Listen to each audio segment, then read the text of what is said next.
everyone. Thank you for joining us. We're kicking off our first workshop for today. For live captions and translations, please go ahead and scan the QR code on your screen. We will do Q&As at the end of the workshop, so please send all of your questions through the QR code that appears near the end or on the pinned message link. During the workshop, we're going to run 2 live challenges for an exclusive accessory. So don't forget to answer that poll in the question chat or scan the QR code when it appears. And as a reminder, all rewards will be distributed after the 2026 Inspire workshops are completed in August. And now I'm going to hand it off to ev1 to talk about server authority powering competitive gameplay. Thank you so much. Appreciate you. Hi, everyone. Thank you for attending this little presentation. Today, we're going to be, obviously talking about server authority and how to build secure competitive gameplay on Roblox and elsewhere if you want. Doesn't matter. We're just going to talk about the basics. Starting off, little presentation of myself. Hi, I'm Evan, ev1 on Roblox. I've been on Roblox since 2016, as a dev since 2018. I'm mostly known for being a UGC creator and developer, mostly for like Steven, S15, and co-owning TTD3 and other dancing games. And I've been working on server authoritative projects for about 2 years now, and I still learn every day, which is why today I feel very much so adequate to talk to you about server authority. So we will go through, during this presentation, 1, definitions to make sure that whenever I speak to you, understand everything that I'm talking and everything that I'm saying. 2, why you should use server authority. 3, what is server authority. 4, its usage on Roblox. And then 5, we will go through the Q&A that was aforementioned. Starting off, definitions. So the client is going to be the program running on your computer. That means Roblox on your laptop, on your phone, on anything that can be defined as a computer. 2, the server. That's the program running on a remote computer to which your client will connect to. So in this case, for the nerds out here, it's going to be Roblox Cloud Computing Service on their data centers, on Roblox's data centers. And to communicate, both of them will exchange messages. And in these messages, there's going to be actions and states. Actions are something that the client, by extension, the player wants to do. So that means going forward, interacting, whatever, or even buying something. And a state is everything that exists at a given time. I will maybe refer to those as changes, and the actions, I might refer to them as inputs or whatever. You'll understand, I'm sure. And the given time in question, I'm going to refer to them as frames.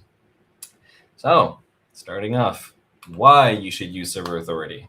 So I'm sure you've already seen the little propaganda that Roblox has been doing lately about server authority, not only because it's been out of beta, but also because, last year during RDC 25, they also announced that they were doing it. It was a big, huge thing. It was awesome. And they also enunciated the points that I'm going to give you right now. So first of all, it prevents basic forms of cheating. Since the server is going to be the single source of truth, that means that flying, speed, no clip, and everything that is not allowed by the game is just not possible.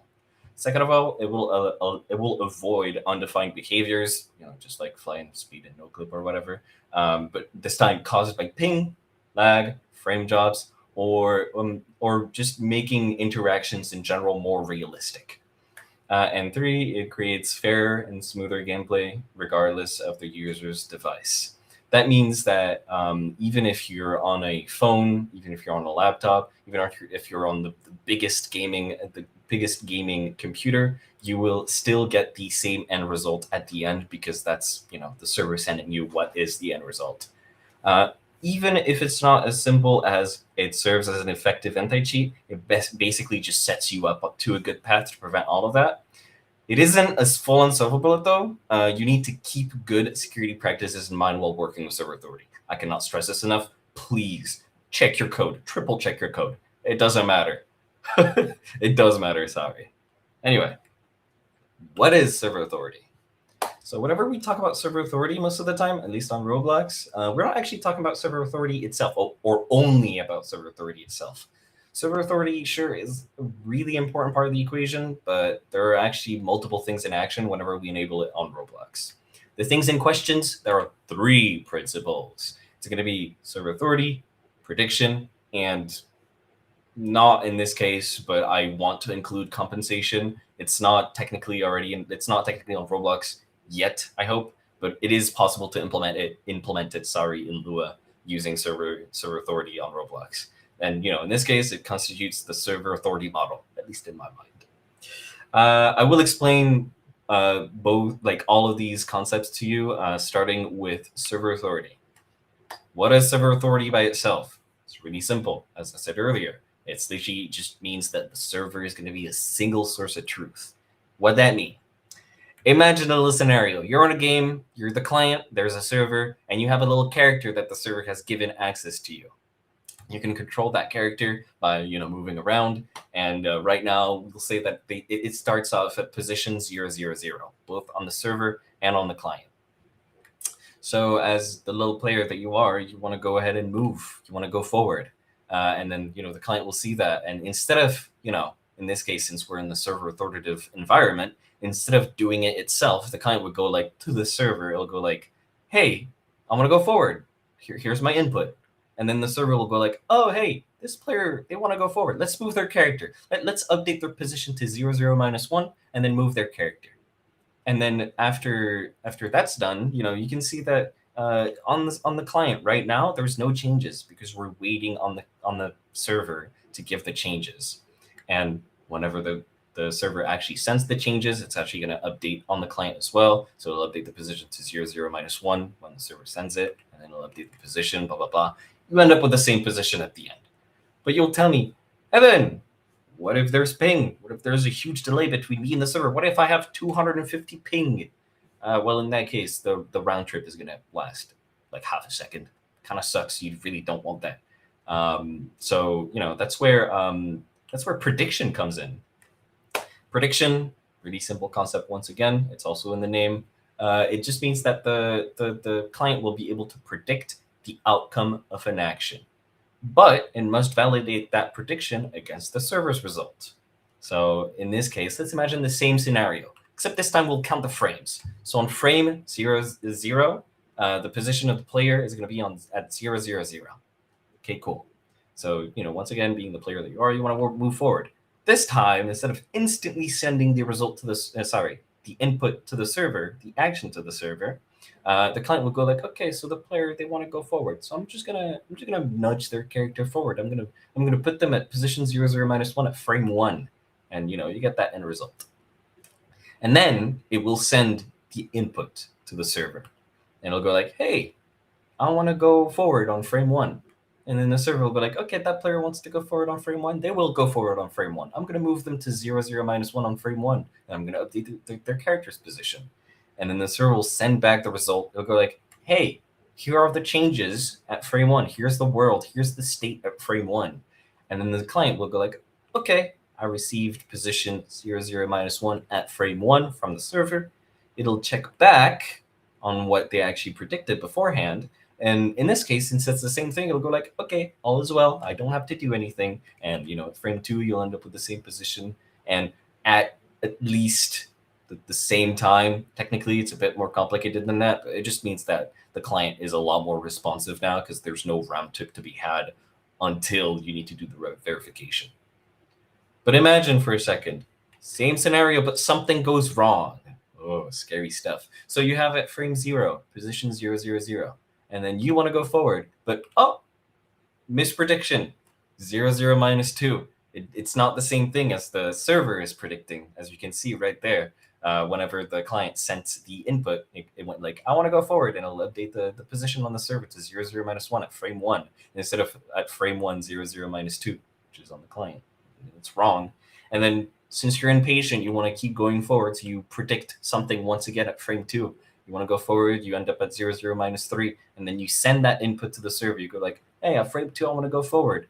And then in that case, you see it's still the wrong result, even if the simulation was correct in that case. It's still the same result because the state that it was in right before was wrong.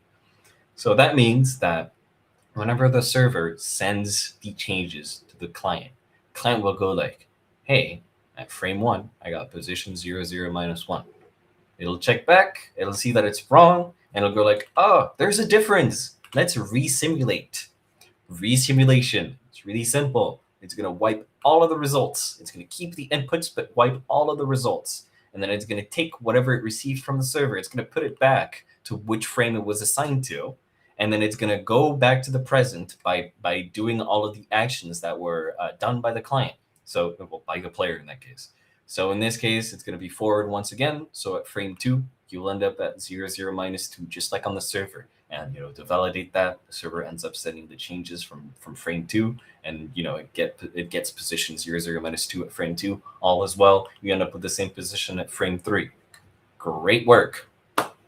Now that that's done, you've got the basics of server authority, everything that is on Roblox right now, everything that is very much so very useful, the basics.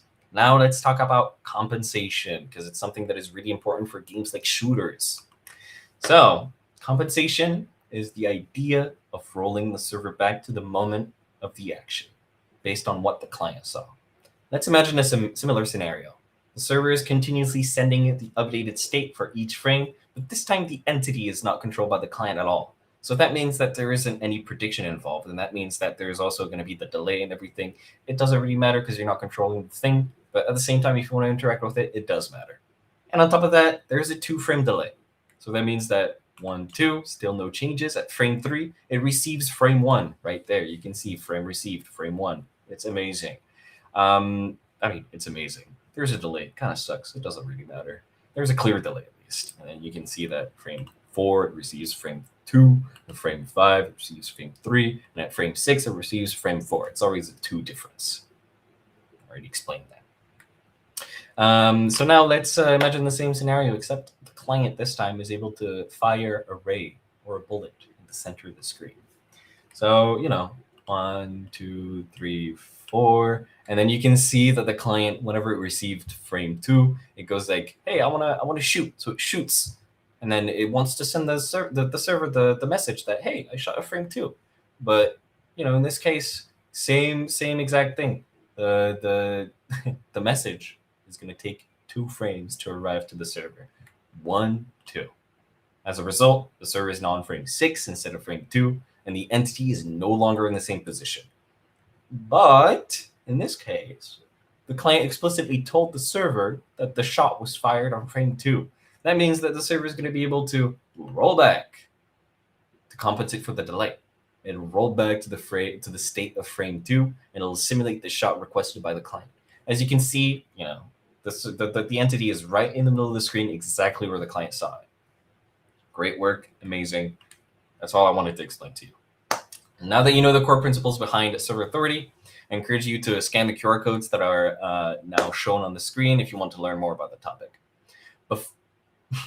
Before Roblox published the documentation on how server authority works, I learned a lot from Gabriel Gambetta's blog, which explains many of the core principles that I covered today. However, if you're specifically interested in Roblox's implementation, I recommend focusing on the official Roblox documentation. And honestly, either way, both explain kind of the same thing. Neither of them have compensation anyway. It was just an extra that I just threw in there because that's something that I use basically every day at this point. Life challenge number 1.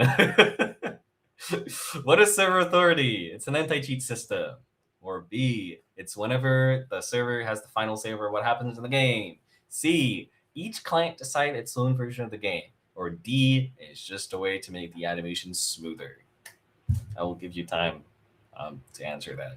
There's a little QR code right there. I don't know where it is on mobile, but it's right there on desktop. You have fun with that. Thank you.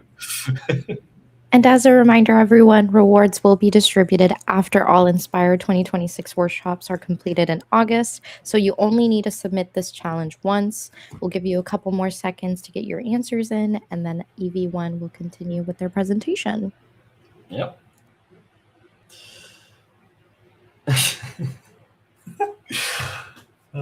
This is amazing. Thank you guys for being here, by the way. Appreciate you. I will wait another 10 seconds, and then I will show the answer on screen so you know if you're wrong or right. I hope you guys are right. I wouldn't know. I will check later. I think. I don't know if they can tell me the results actually. Can you guys tell me the results? We might be able to get that to you. Yay! Anyway, here's the actual answer. It's B. It's when the server has the final say over what happens in the game. Moving on. Usage. The basics. 1. Do not trust the client. The client should only communicate the strict minimum required for gameplay to function correctly. For example, in this case, only actions and requests. For example, I want to go forward. I want to go backwards. I want to go sideways. I want to look around. I want to shoot in this direction. That's it. That's all you gotta get from the client. Don't do anything else, please. Those are the basics of security or whatever. 2. The gameplay should be the same on the client and the server. So that means the physics, the responses, and everything that needs to be predicted needs to be remotely the same. Exactly the same. Please make it exactly the same. Because otherwise that means that prediction is going to be not very much so smooth. It's going to be all over the place. So, it's really important to make sure that that is the case. Make everything the same. And then 3, optional. This is very much optional because it's really difficult to do on Roblox. But if you are doing this externally, you should make everything reproducible. That means that something that happens on this frame under these conditions should lead to the same final state. It really matters. It's really important, at least when you're doing like some nerd stuff. Anyway, how do you turn it on Roblox? Since it recently got out of beta, you can literally just go in Workspace right now. Go in under the Server Authority tab and then turn the Authority mode to Server, and that's it. And it'll turn on everything here. So string enabled, use fixed simulation, player scripts, use input action system, next generation replication. Thank you, engineers, for the great UX. Appreciate it. DX, developer experience. So to describe the fundamental differences that are going to happen between, with Server Authority and without, normally Roblox will assign you physics authority. Will assign physics authority dynamically to several clients, even if the physics are usually calculated by the server by default. Whenever you get close to other physics objects, and even your character will automatically be assigned to you and will simply trust you on the physics final result that is going to be computed on your device without asking any questions. There are some games that have implemented some really basic anti-cheats to prevent that, but either way, it's bad for many type of games due to desync, exploits, and client-side bugs. With Server Authority, everything is going to be simulated on the server. It doesn't matter how, when, or what. And with prediction and compensation, it ensures that the gameplay stays smooth while keeping the server in control. So ultimately, everything is in your control. It by your code and by your definitions. Everything should go relatively well, depending on what you've made. So as a little example, you can find a little, you can scan this little QR code that I feature right there, where I've given you basically this little game that I made for you guys. I'm going to let you guys, scan it. I'm going to give you maybe 20 seconds or so while I explain this. So the main idea here is the client, once again, the client doesn't say I am here. It says I pressed the forward key on frame 42. And then the server will determine the actual outcome. There's also a ton of structure stuff. I'm going to explain that later. But you got to know that the input action system right there is basically just abstracts everything that I just said. It's really useful. Even if you don't do Server Authority, I recommend you start using the input action system. The input action system. It's really, really good. Really, really good. Anyway, I assume you've already scanned the QR code. So here's the place in question in Studio. You should be also able to access it in Studio because it's uncopy locked. Gameplay is really simple. I wanted to do something fully custom to make sure that everything was made from scratch and not using the default humanoid stuff. So you just have a ball that you can control. You can look around. You can jump, and that's literally it. That's all I made. It doesn't really matter. And in this case, just to make something fully custom, I disabled character auto loads, and I also disabled create default player module right there. So starting off, client runtime and server runtime, they run the exact same thing. They just run the setup function on the main module right there, which will also call some other setup functions, starting with the input setup. This is where there's a fundamental differences between the server and the client, because the server has to be the one to receive the inputs, and the client has to be the one to send the inputs. You will end up with you will end up with some fundamental differences in the script. So you can see that here on the server, it calls the server script, server function, and then it will set up the input action, input context on the player and whatever. That's how input action system works. I recommend you go read the documentation. I don't have a QR code. You can just Google it. You'll find it. And either way, I'm pretty sure it's also on the server authority model wiki page. And then all of these will have each their own bindings, their own input action. Doesn't matter. On the client, since everything is handled by default by the input bindings, there's nothing much to do, except in this case, I wanted the client to send over the direction of the camera. So I ended up just giving the input action for camera forward a input binding with a scriptable type to go ahead and send the current look vector of the camera. So it's workspace.currentCamera.cframe.lookVector, and it's like inputs camera forward, bind, fire. Go read the documentation, guys.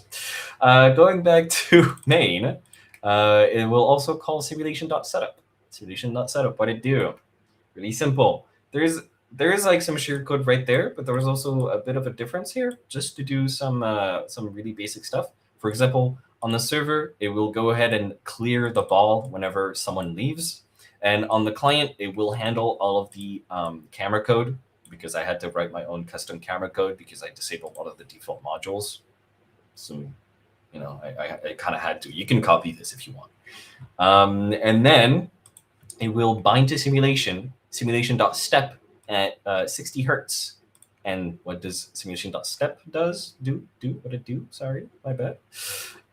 It will go through all the players, and then it will go through all the players, both on the server and the client. That's a really important thing, I guess. I'm not sure why exactly. I'm pretty sure there's something that I didn't implement there that's called extrapolation. That is also, I'm pretty sure, included in the documentation. I didn't bother because we didn't really need it here. But basically, it goes through all the players. It gets their inputs from the input module. See player find for style inputs, and then it will go get the ball. If there's no ball, it will create the ball on the server. And then if it's on the client here, if it's the player.localPlayer, it will set the prediction mode of the current ball to on to make sure that you can predict that ball. And then the it will go get the raw input direction from the direction input action. And then it'll also get the camera direction C-frame from camera forward input. And then from there, it will compute the actual input direction that it will apply to the angular velocity, while also messing around with the max torque. And then there's a little bit of a ground cast here to check if there's a floor. It's literally just a sphere cast right there. You can see sphere cast. And then if it detects the floor, and then it detects that you're pressing the jump key, which is right there, and it's the space key, it will add a tiny bit of a linear velocity to your ball. And that is it. Moving on. Advanced uses of server authority. So there are several paths for this. Either you once again settle with Roblox's default feature, which is honestly really, really good, and you're already going to be able to do a lot, and you have plenty of control over what happens. It's most likely the best path for you, I'm not going to lie. However, if you wish to go a little bit more advanced, or you want to know the guts of the whole feature, you can either implement your own little server authority model. In my case, I made a little entity component system with server authority, prediction, and compensation. Or you can modify an already made implementation, like Chickenoid by Mr. Chicken Rocket. I'm not going to lie. Either way, once again, even Mr. Chicken Rocket will probably tell you the same thing. The best path is to use Roblox's server authority, but in my case, I did not have a choice, and neither did Mr. Chicken Rocket in that case, to be honest, because I started my project a few months, sorry, before Roblox even internally started working on server authority, before it was even called Aurora Service for a fact, actually, if you remember that. And in my case, to study this, I heavily referenced the Source SDK, Chikinue, and I also was kindly given access to a similar entity component system that was made by Kennyism, the owner of Games Unite, which honestly heavily carried me my journey. Um, Amazing mentor. Right now, the main projects that I'm working on and that uses this little engine are something called Restrike, Re-B-Hop Hide and Seek, Re-Op Duel. It's a bunch of stuff that is inspired by CS:GO, if you know what that is. And Toolgun Mayhem, which is something that I made last year for the Inspire 2025 game jam with a few of my friends. All of them are featured right there on the re-implemented group, right here. And then there's Toolgun Mayhem that was made for the Inspire game jam in 86 hours. I honestly encourage you guys, if you can, to participate in that little game jam. It's a once in a lifetime opportunity. It's amazing. It's really good. And thank you to all these people right there. And there's Re-B-Hop Hide and Seek and Re-Op Duel. Yeah. So going back to the little presentation, live challenge number 2. What is the difference between how Roblox works, without and with server authority? A, without server authority, it's harder to create games. B, players are able to cheat easily with server authority. C, with server authority, the server no longer trusts the client. And D, the game is smoother after enabling server authority. Once again, you guys can get prizes if you answer the little question right there. And I'm going to give you a 30 seconds to settle in and answer to that question.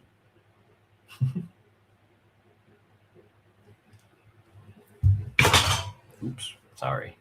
I don't know if you heard that. I hit my knee. While you guys are doing this, I'm just gonna take a little bit of a time right there to show you a little bit. So tiny bit of a demo. It's not really significant, to be honest, but you can clearly tell that like all of this is very, very much so custom. All of this uses custom physics, custom everything. It was made before Server Authority was even made public. I'm pretty sure it was already part of the beta program for this, but yeah, you can do a lot in 86 hours, guys. Trust me, you can do a lot. Hey, there's someone there. Amazing. Anyway, moving on. The answer was C, guys. The answer was C. Are there any questions? Q&A time. Yay, thank you. No Everyone problem. say thank you, ev1 in the chat. We are now going to get to the Q&As, so please go ahead and send all questions to the QR code on your screen or the link pinned in chat. I hope I was clear enough, guys. I hope there's no questions. That's not true. I love answering questions. No, you always want some questions. I do want some questions. All right, and we already actually have a few coming in, so are you ready to tackle these on? Yeah. Amazing. So let's start with username Aseptic. They asked, does server authority tackle every exploit? No, that's why I told you to keep good security practices in mind. It will like prevent stuff like, no clip, fly, speed hacks, or anything that is just not defined in your code, basically. But if you have anything that is like exploitable, like for example, being able to choose where the camera is looking or being able to see where the other people are, you can still create an aimbot, an ESP, other stuff, even if there's server authority. That's why you still need to keep good security practices in mind. You still need to, double check what the player is doing. And if you can, automate those checks or make things to make sure that the players are not cheating. Just be careful with your code, basically, is what I'm trying to say. Amazing. The Real World Star asked, What type of experiences might this conflict with or not be compatible with? And is there customization with the server authority in terms of all checks? In terms of what? Sorry. What type of experiences might this conflict with or not be compatible with? Yeah. Okay. So actually, I'm pretty sure stuff like simulation games, role play games, amongst other things, basically everything that is either social or role play. I wouldn't say that they're not compatible because if you have server authority, it can prevent like people from like flinging one another and such. But server authority, even if it can be applied in literally any scenario, it's mostly made for competitive stuff, basically. So, just make of that what you will, basically. What is the other question? I think the second half is a little harder to understand. Is there customization with the server authority in terms of all checks? I think they might have misphrased or Yeah. didn't quite. Yeah, so we can move on. Yeah. Benedict Alexander Leo asked, uh, what are the key differences between server and client authority that we should remember? So the key differences is that client authority will just let the client do whatever. It will send all of the results, all of the physics results, all of the stuff that you want to do to the server, and the server will just take it and then send it to the other clients. Whereas in server authority, the clients will only send like the fundamental like stuff like inputs, requests, and such, and then the server will send its results to all of the clients. Those are the fundamental differences. Amazing. Basically, client to server to other clients and server to clients. Those are different. You get the point. Great. Babu2111 asked, how do you balance strong server authority with smooth player movement when players tend to have high latency, or in other words, lag? So in this case, it is also covered in the server authority wiki documentation. Sorry. You should probably have proxy slash appearance parts. Like for example, in my game, you see that you have a ball that is like that is the physics thing, you know. But to make sure that the gameplay stays smooth, even if you have any lags or any mispredictions, what you could have is have another ball on, like, make this ball invisible, and then have another ball like on top of that is like linearly interpolated to this one, basically, to have the truth be invisible and then have like a smoothed appearance on top of that. That's how you balance appearance between smooth gameplay and I don't know how to explain it exactly, but just have proxy parts, basically. It's explained in the docs. Amazing. GE2K asked, for hit detection in fast-paced games such as FPS or fighting games, when is it best to trust the client's position calculations so that they can be reliably recorded on the server? Usually, like the things that you should trust from the clients with server authority is specifically where the camera is looking, which direction, because you can like if you're in first person and you can control the camera, you can already just know where the camera is supposed to be, and then you just get the rotation of the camera, and then you shoot from there, and that's what you should trust. If you're in third person, you should trust where the mouse position is, or at least the mouse direction from the character. And further than that, since compensation doesn't really exist, to compensate, you should just have like a degree check. You should check. You should like make it so if the player the client sends to the server like, hey, I shot this direction and it hit that person. You should double check if that person is in a plausible position to have been hit or not. So, in this case, you can be like a 10-degree cone, or if you have compensation, you should just roll back the states. That's it. Got it.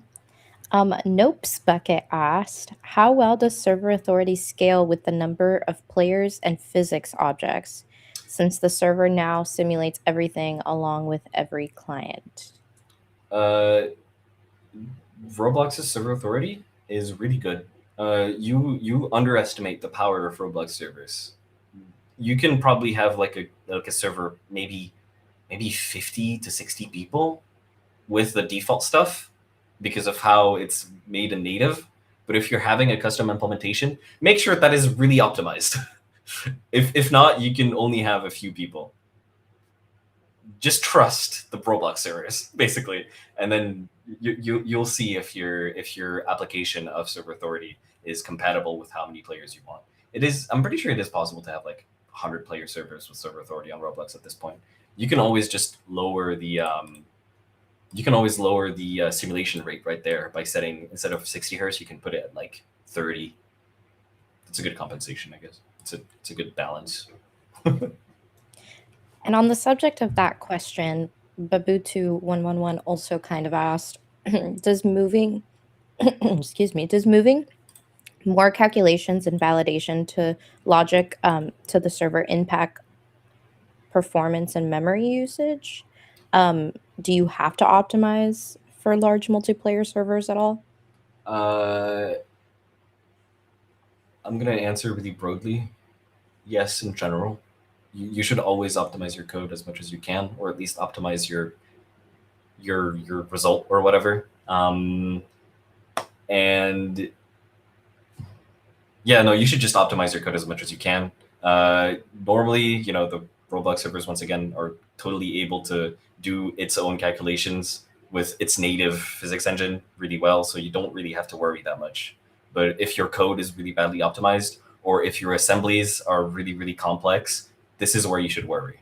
And you should make sure that it is either as simple as you can make it and as optimized as you can make it. Make sure your code is clean, basically. Amazing.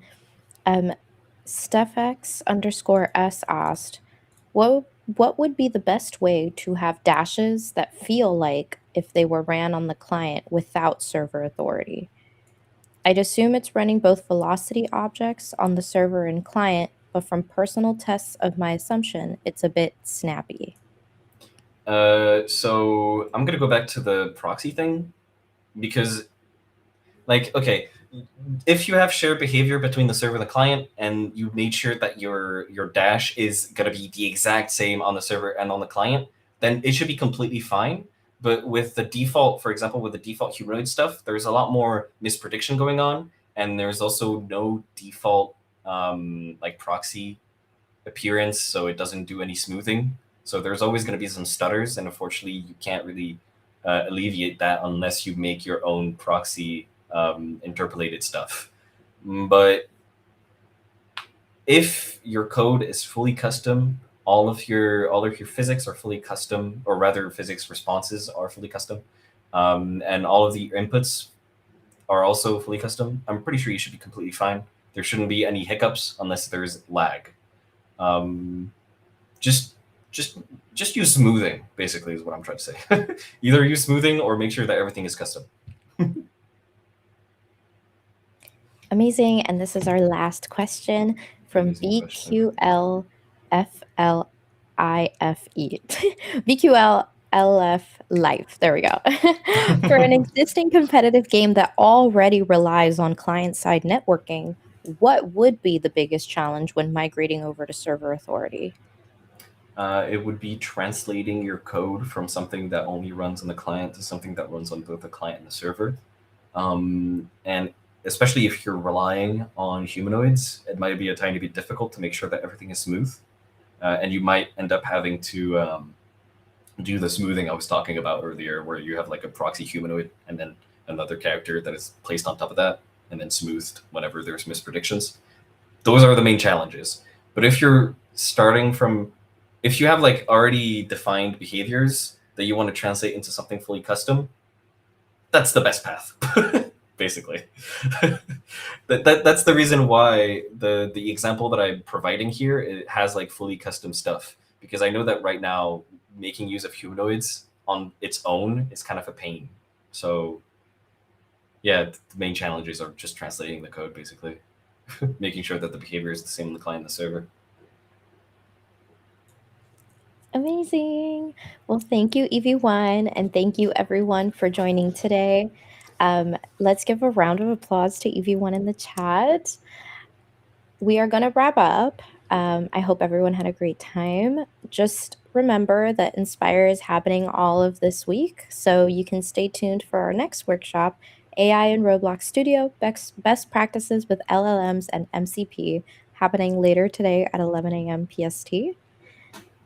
As far as today's workshop, we're going to go ahead and wrap up. So thank you, ev1. Merci. Thank you. Merci. Thank you, ev1, and I hope everyone has a great day. Bye. Bye bye, guys.